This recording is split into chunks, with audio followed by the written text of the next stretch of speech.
I'm going to continue my reviews of old Greyhawk novels, and we're going to go with another one of Gary's today on Greyhawk Grognard.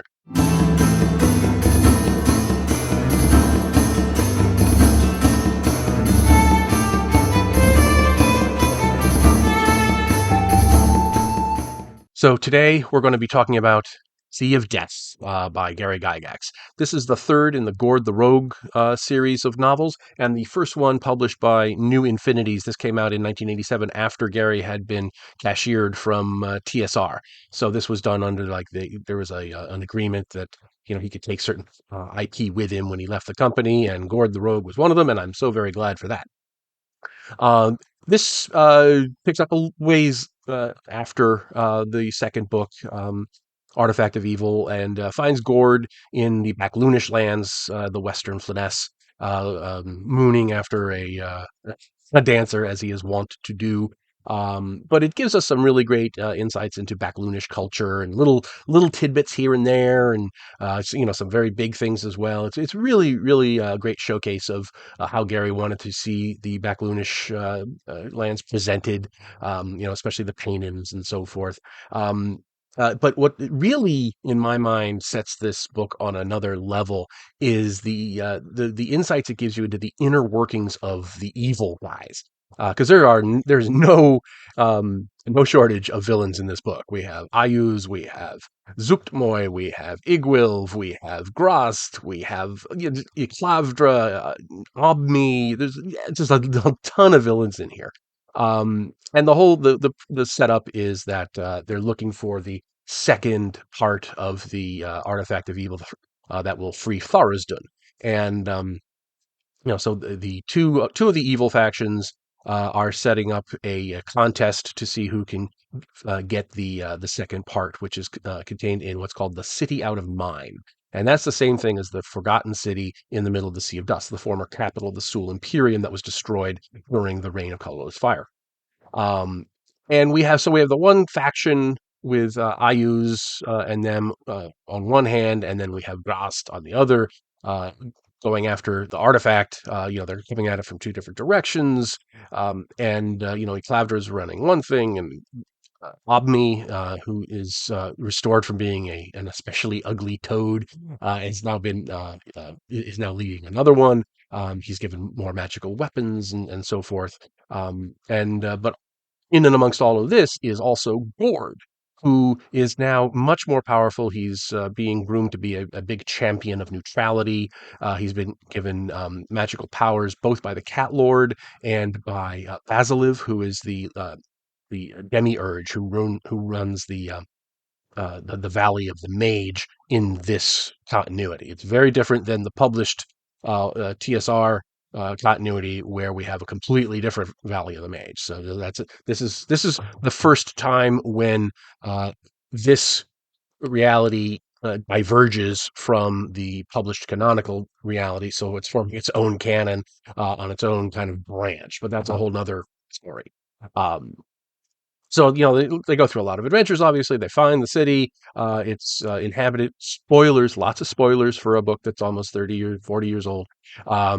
They find a bunch of albino pygmies, who are the remnants of the Sul who didn't flee from the destruction.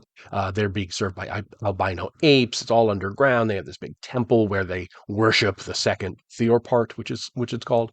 We know that they do take slaves from the surface, and there's a whole bunch of them below, and they help, create a distraction, and then they're all, they all flee the city, and it's a whole big thing happens. And lots of stuff happens, but we also know that the pygmy underground Sulois are trading with the Drow, who have in their own underground tunnel, so they must meet up somewhere under the Sea of Dust. So a ton of details. Even though some of the details don't match, you can still mine this book for a million things that you could put into your own game. Hi, everybody. Please help me keep Greyhawk alive by liking this video and subscribing. It really does help. You can also become a member of the channel or support me on Patreon and get early access to my videos, exclusive content, free or at-cost copies of my Greyheim Adventures modules, and more. Thanks, and now back to the show. But for me, what really sells it's the bad guys. You see these wonderful wonderful scenes with Ayuz being henpecked, essentially, by Zuktmoy, who is the demon queen of fungi from uh, uh, Elemental Evil, and his mother Igwilf, and they just completely dominate him. And then when he's away from them, he just rages about it, and it's just so great. And then we have the intricate machinations of Grast and Vuron, who is his second in command. And Vuron is a very weird demon because he's all alabaster white, and he comes across as being very lawful. He's very meticulous. He's the planner. He knows how to get things done. He's always 3 or 4 steps ahead of everybody else. So he feels a lot more lawful than he should, because the demons don't want to free Tharizdun, right? Because if they free Tharizdun, then they're going to be under his thrall. So they want to avoid that. They don't want the key assembled and Tharizdun freed. So, but they want it for themselves because each individual piece of the key is very powerful. So we have Grant wants one, and Ayuz wants one, and other people.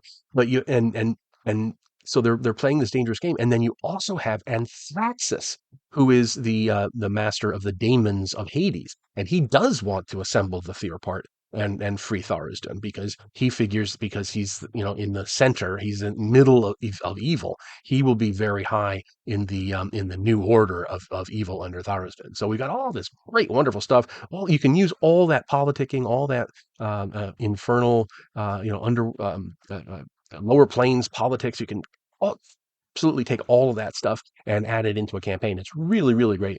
But there's one thing that does kind of hurt this book in my mind, and that's because it's at this point that Gord starts to become a bit of a Mary Sue because he's got all this magical power from the Cat Lord, and he's got magical power from Basiliv, and he just starts to accumulate all this power and become this unstoppable machine.